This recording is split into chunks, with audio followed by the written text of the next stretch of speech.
Okay, quick question before we even say hello. Uh-oh, I don't like when you start like that. If somebody told you you have exactly 1 year left to actually live the life you want, not to panic, just hypothetically, what's the very first thing you do? Whoa, straight into the deep end, huh? No warm-up, no hi, everybody, nothing? Nope, straight in. So, first thing. Honestly, I think I quit checking my phone every 4 minutes. That's such a real answer. I'm serious. I probably lose, 2 hours a day just picking it up, putting it down, picking it up again for no reason? 2 hours a day is 14 hours a week, David. Don't do that. Don't do math on me this early. That's basically a part-time job of just nothing. Okay, see, this is exactly why I said don't do math on me. Okay, no more math. But that's actually the scary part of today's topic, David. Nobody wastes their whole life in one big moment. They lose it one unnoticed minute at a time. Huh, say that again, actually. You don't lose your life all at once. You lose it one unnoticed minute at a time. Okay, that's a lot heavier than I expected 5 minutes into a podcast. Yeah, and that's actually the whole reason we're talking today. Yeah? What's today's topic then, since you clearly already know where you're taking this? Don't waste your life. Ooh, big one. Big one, but I promise we're not going to make you feel guilty for an hour straight. Good, because I was already feeling a little guilty after that phone thing. But first, hi, everybody. There it is, the hi we skipped. I know. We jumped straight into the deep questions and forgot our manners. Better late than never, right? And hey, if this is your first time with us, welcome. We're really glad you're here. This is EnglishFB, and this show exists for one simple reason. We wanted a place where you could hear real, natural English, jokes, mistakes, pauses, all of it, instead of the stiff, robotic English from a lot of textbooks. Right, because learners spend years memorizing grammar rules, then meet a real English speaker and feel completely lost. So here, it's just us, talking like actual friends about real topics. And along the way, you naturally pick up new words, new rhythm, no boring drills, no repeat after me. All right, warm welcome delivered. Now, so how are you, David? For real, not the fake I'm fine. Honestly, pretty good. A little sleepy, but good. Sleepy why? I was up late last night reorganizing my bookshelf, which, looking back, was a strange thing to decide to do at 11 at night. Wait, that's kind of funny, because that's the opposite of wasting time. That's more like productive procrastination? Productive procrastination. I love that. Yes. I didn't want to do my actual work, so I alphabetized books instead. Classic move. We've all done some version of that. Suddenly cleaning your whole kitchen feels very urgent the moment you have a real deadline. Exactly. The kitchen has never been cleaner than the night before something important is due. It's true.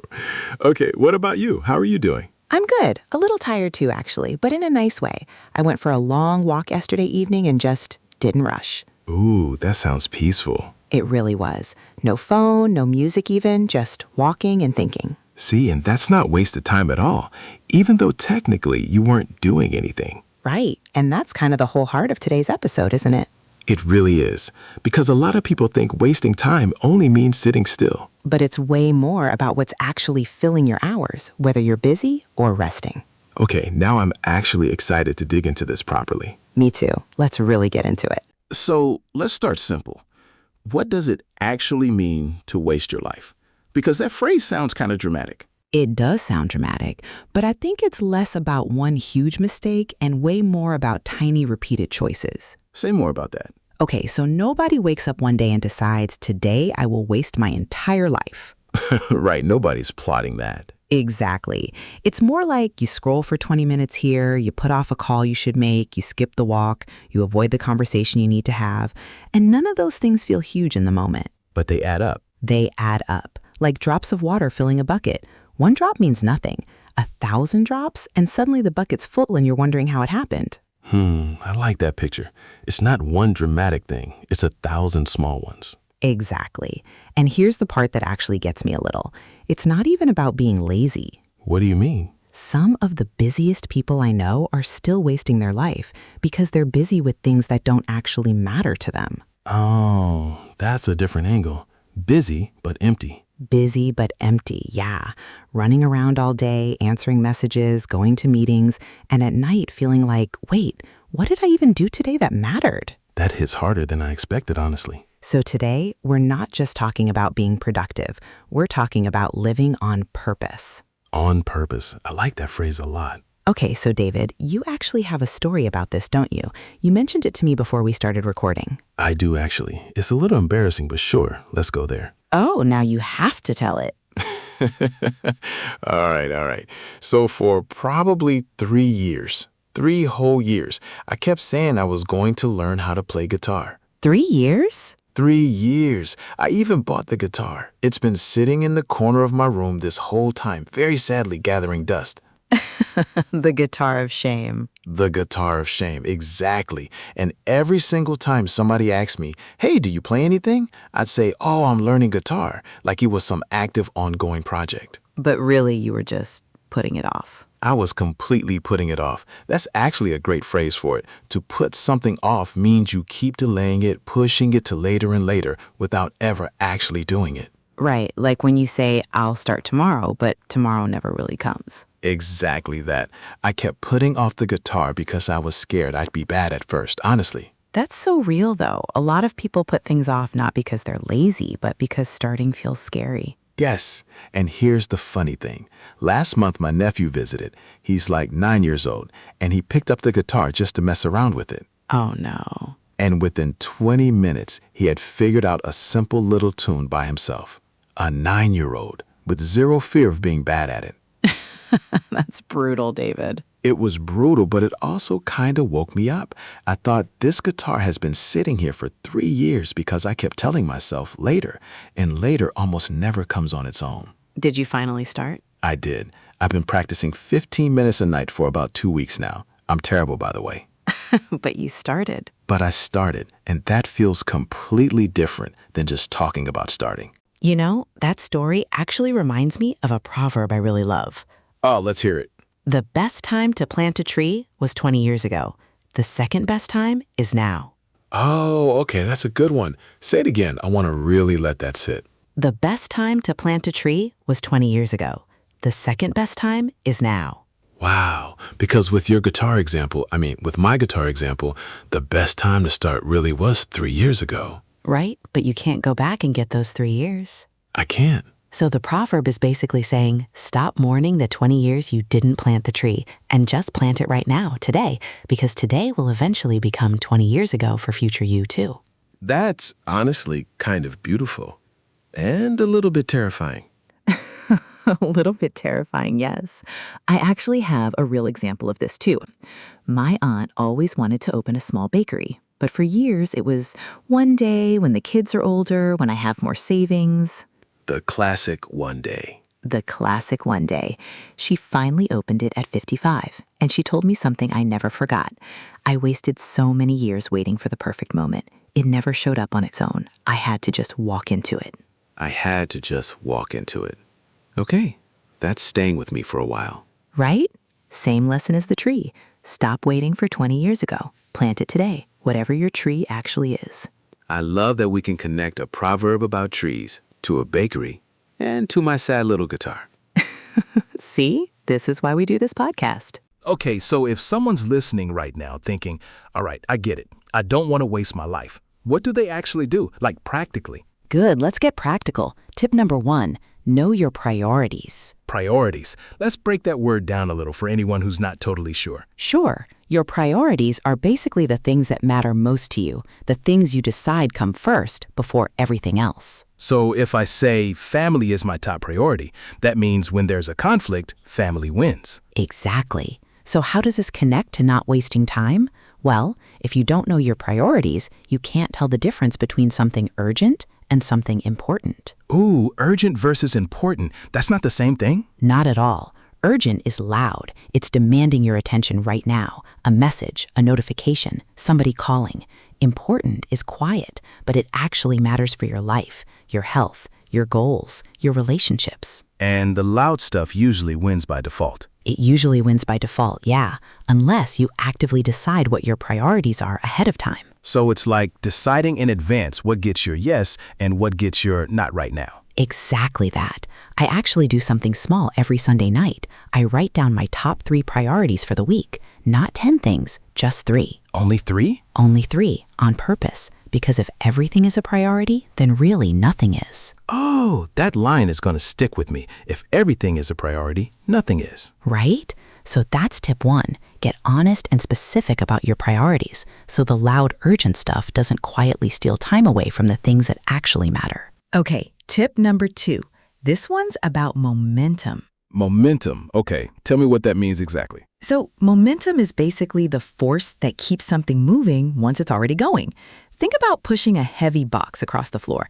The very first push is the hardest. You're straining, it barely moves. Right, the first push is brutal. But once it's moving, it takes way less effort to keep it going. That's momentum. Oh, okay, I get it now. So with anything you're trying to do, learning English, working out, starting a business, the first step is always the hardest part because there's no momentum yet. This connects right back to my guitar thing, doesn't it? Completely. Those first 15 minutes you spent were the heaviest push, but now that you've done a few days in a row, doesn't it feel a little easier to just pick it up again? Actually, yeah. Last night I didn't even have to convince myself. I just kind of did it. That's momentum. And here's the thing people get wrong. They wait to feel motivated before they start. Right. I'll start when I feel ready. But motivation usually shows up after you start, not before. The action creates the momentum, and the momentum creates more motivation. So don't wait to feel like doing it. Exactly. Just push the box one time, even a tiny push, and it gets so much easier after that. Okay, I actually love that as a mindset. Ooh, and speaking of mindset, hang on to that word because we're coming back to it right now. All right, teaser noted. Okay, so mindset. You keep saying it. What exactly do you mean? So your mindset is basically your general way of thinking, your mental attitude toward things, especially challenges. Like whether you see a problem as a disaster or as a puzzle. Exactly. That's a perfect way to put it. Same situation, completely different mindset can change everything. Give me an example. Okay, so imagine 2 people, both stuck in traffic, running late. Relatable already. Right.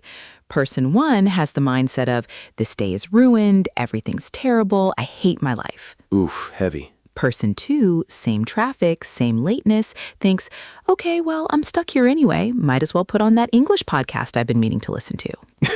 Shameless plug, but okay, I see the point. Same exact traffic, completely different experience, purely because of mindset. So mindset is less about what happens to you and more about how you decide to meet it. Exactly. And here's why this connects to wasting your life.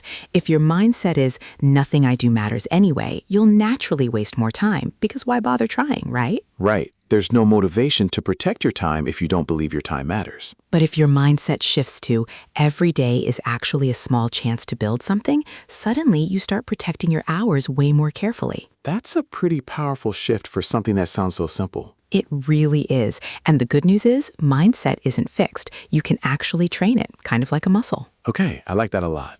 David, can I tell you what I actually think is the scariest part of wasting time? Go for it. I don't think we're just wasting time. I think we're making decisions for a person we haven't met yet. Wait, what do you mean? Your future self, the person you'll become 5 years from now. Every choice you make today is like a package you're sending them, a gift or a problem they'll have to deal with. So my future self is basically sitting at home receiving packages from my current self. Exactly.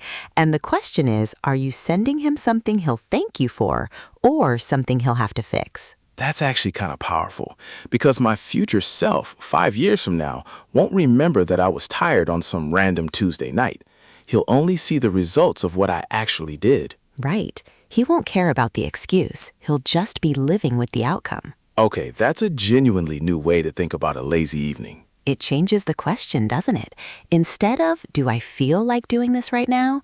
It's, what am I sending 5 years from now, David? I kind of want to know the answer to that every single day now. All right. This leads perfectly into a phrase I really want to teach today. Let's hear it. Seize the day.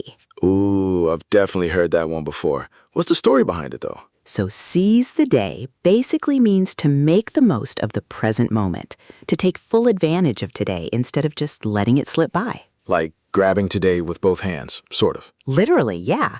Seize means to grab firmly, to take hold of something. So seize the day is like grabbing today tightly instead of letting it float past you. I actually have a small story connected to this one too, if that's all right. Please go for it. So a friend of mine for years kept saying he wanted to go skydiving. Always next summer, never actually booking anything. The classic next summer. Exactly. Then his father got sick quite suddenly, and everything in his life just paused for a while. Afterward, he told me, I realized I kept treating someday like it was guaranteed to come, and it's not. Wow. So that same year, he finally booked the trip. No more next summer. Did he do it? How was it? He did it. And honestly, he said the jump itself was terrifying for about 10 seconds and then completely amazing. That sounds about right for skydiving. But the bigger thing he said was, I finally understood what seize the day actually means. It's not about being reckless. It's about not treating today as a rehearsal for some future life. Not a rehearsal. That's such a strong way to put it. Right? So seize the day. Not about jumping out of planes necessarily, but about actually living today instead of constantly postponing life to someday. Okay, now I want to bring up something important because I don't want anyone listening to think this episode means never rest, work every single second. Oh, good, because that's actually the opposite message we want to send. Exactly. Tip number 4, watch out for burnout. Burnout, let's define that clearly, because I think some people confuse it with just being a little tired. Right. It's more than that. Burnout is complete physical and mental exhaustion that happens when you push yourself too hard for too long without proper rest. So it's not, I'm a little sleepy today. It's more like I have nothing left to give. Exactly that. It's running completely empty. And here's the twist for today's topic. Burnout can actually feel like the opposite of wasting time, but it's still wasting your life in a different way. How do you mean? Well, if you're constantly working, never resting, you might feel productive, but eventually your body and mind just stop cooperating. You crash. You crash, and then you lose way more time recovering than you would have lost by just resting properly in the first place. So resting isn't wasting time at all. Not even close. Rest is what lets you actually show up fully for the things that matter. It's not the enemy of a well-used life. It's part of it. I think a lot of people, especially ambitious ones, feel guilty resting, like they always have to be doing something. I used to feel exactly like that.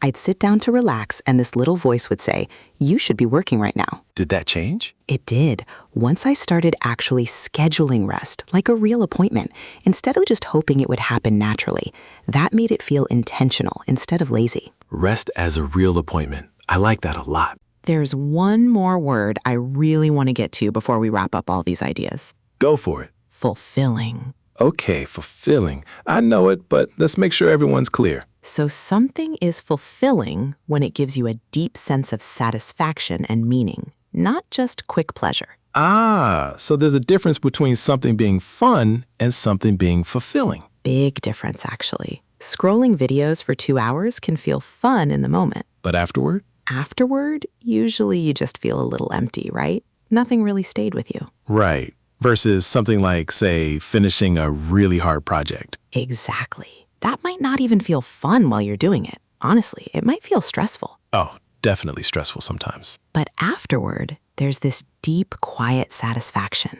That's what fulfilling means. That lasting sense of, this mattered. I actually think that's the real test for whether something's wasting your time or not. What do you mean? Like, ask yourself afterward, did that feel fulfilling or did it feel empty? Not while you're doing it, but after. Oh, that's such a simple but powerful little test. Right? Because in the moment, almost anything can feel enjoyable. It's the after feeling that tells the truth. I love that. A fulfilling life isn't necessarily the busiest one or even the most fun one. It's the one that leaves you feeling, yeah, that mattered. Beautifully said. Thank you. I'll be here all week. Okay, we've covered a lot of new words today, so let's do a quick little word tour before we finish, just to help it all stick. Good idea. Let's review naturally, not like a boring list. All right, so first, we had to put something off, which means to delay it. Push it to later. Avoid doing it now. Like David's poor guitar, sitting untouched for 3 years because he kept putting it off. Painfully accurate example. Then we have priorities, the things that matter most to you, the ones that should come first. Right. And remember, if everything's a priority, nothing really is. Then momentum, the force that keeps you going once you've already started, like pushing a heavy box. The first push is always the hardest, but it gets easier after that. Then, mindset, your general attitude or way of thinking about things. 2 people, same traffic jam, totally different mindset, totally different experience. We also learned the phrase seize the day, which means to fully use and appreciate today instead of endlessly postponing life. Like your friend and the skydiving trip, finally understanding that someday isn't guaranteed. Then, burnout, complete exhaustion from pushing yourself too hard for too long without rest. And resting on purpose actually protects you from that. It's not laziness. And finally, fulfilling, that deep, lasting satisfaction, different from just quick fun in the moment. If you didn't catch every single one, don't worry at all. You can always come back and listen to this part again slowly. And honestly, a fun little challenge. Pick just one of these words and try building your own sentence with it today. You can say it out loud, write it down, or even better, leave it in the comments so we can see it. That's like sending your English straight to the gym. A friendly gym, though, where everyone's cheering each other on. Okay, so if someone's listening right now thinking, this all makes sense, but what do I actually do today? Let's give them something real. Yes, simple, practical steps. Nothing overwhelming. Step 1, pick one single priority for today. Step 2, notice one thing you've been putting off and take the tiniest first step. Even 5 minutes counts. Step 3, protect a little real rest today. On purpose, no guilt. Step 4, before you sleep tonight, ask honestly, did today feel fulfilling or empty? And step 5, remember that today genuinely will not come back. Not in a scary way, just an honest one. It's not about fear, it's about appreciation. Exactly. Let's do a really quick recap before we close out. All right, know your priorities so the loud, urgent stuff doesn't quietly push out what actually matters. Build momentum by taking that first, small, heavy push, even when it's hard. Watch your mindset because the same situation can feel completely different depending on how you meet it. Seize the day, because someday isn't actually guaranteed to arrive on its own. And protect your rest because burnout wastes far more time than a proper break ever would. That's a genuinely full, solid set of tools right there. It really is. And remember what we said earlier. The best time to plant a tree was 20 years ago, and the second best time is right now, today. I love ending on that one. All right, so here's a real question for you before we go. What's one thing you've personally been putting off? And what's one small step you could take today, even a tiny one? Drop it in the comments if you feel like sharing. We genuinely read them. And honestly, your answer might push another learner to finally start their own thing too. And remember what we said right at the start. You don't lose your life all at once. You lose it one unnoticed minute at a time. So if that line stuck with you, that's exactly the kind of thing worth saving or dropping in the comments so we know it landed. If today's episode meant something to you, it would really help us if you liked it, followed the channel, and shared it with someone who's also learning English and maybe needs this nudge today. Seriously, sharing with just one friend makes a bigger difference than people realize. Thank you so much for spending this time with us today. Genuinely, you didn't waste it. No, you invested it in your English and honestly, a little bit in yourself too. This has been EnglishFB with Sarah And David. One day, 5 years from now, you is going to open the package you sent today. Make sure it's something he'll thank you for. And the best time to plant that tree? Still right now, today. See you in the next one. Take care, everybody. Bye-bye.